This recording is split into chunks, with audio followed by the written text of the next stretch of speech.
Highways ఈరోజు ఆంధ్రప్రదేశ్లో ఉన్నటువంటి టీడీపీ వాళ్ళే కాకుండా జనసేన వాళ్ళు, బీజేపీ వాళ్ళు, తెలంగాణలో ఉన్నటువంటి టీడీపీ వాళ్ళు ఒకసారి షాక్ అయ్యారు.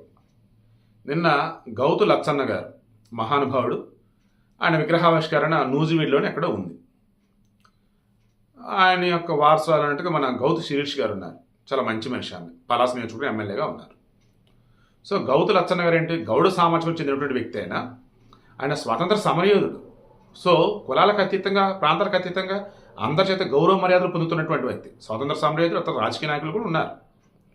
సో ఆయన విగ్రహావిష్కరణ కార్యక్రమం ఉంది.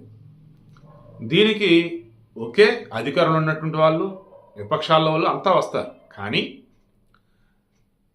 వేదికను పంచుకునే వాళ్ళకి అర్హత ఉందా లేదో చూసుకోవాలి. ఆ విగ్రహావిష్కరణ కార్యక్రమంలో పాల్గొనే అర్హత ఉందా లేదో చూసుకోవాలి ఆ వచ్చిన వాళ్ళలో.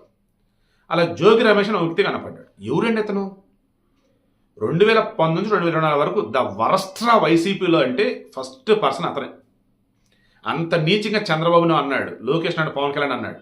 ఇక చంద్రబాబు నాయుడు ఇంటి మీదకి దాడి చేయడానికి వెళ్ళాడు. రకంగా హత్యాయత్నం, అది అటెంప్ట్ మర్డర్. అది అసలు ఏంటి, కార్లు ఏంటి, మనుషులు ఏంటి, రాళ్ళు, రప్పలు, రాడ్లు ఏవో పట్టుకుని వెళ్ళిపోయాడు. అడగ కేసు నమోదైంది, విచారణ కూడా జరుగుతుంది. అటువంటి అతని పక్కన ఐఎన్ పేరు మినిస్టర్ పార్థసారథి అతను ఉన్నాడు. గౌతు లచ్చన్న గారు మనవరాలు శిరీష్ గారు ఉన్నారు. ఇక టీడీపీ వాళ్ళు కొంతమంది ఉన్నారు. ఇది చూసిన జనాలకి పిచ్చెక్కుతుంది. అసలు ఇప్పుడు ఏంటి అసలు ఇది? చంద్రబాబుని చంపడానికి ప్రయత్నించినటువంటి వాడితో మీరు ఒకే వేదిక మీద ఉంటారా? అతనిని ఇటువంటి కార్యక్రమంకి ఆహ్వానించారా? ఎవరు అసలు ఇది అంతా? దాన్ని కొంతమంది వచ్చి ఏమన్నారు, అయ్యా మా గౌడ కులస్తులంతా కూడా ఏ పార్టీలో ఉన్నా కొంచెం సమాజంలో గుర్తింపు ఉందంటే ఒక వేదిక మీద కలుస్తుంటాం, అది తప్ప వేరేది కాదు, ఇది పార్టీ పరంగా చూడద్దని అంటారు. ఛాన్సే లేదు రాబోయే, మేము పార్టీ పరంగా చూస్తాం. అటువంటి అతనితో అసలు మీతో అసలు ఎందుకు ఉన్నారు టీడీపీ అని చెప్పేసి ఇది.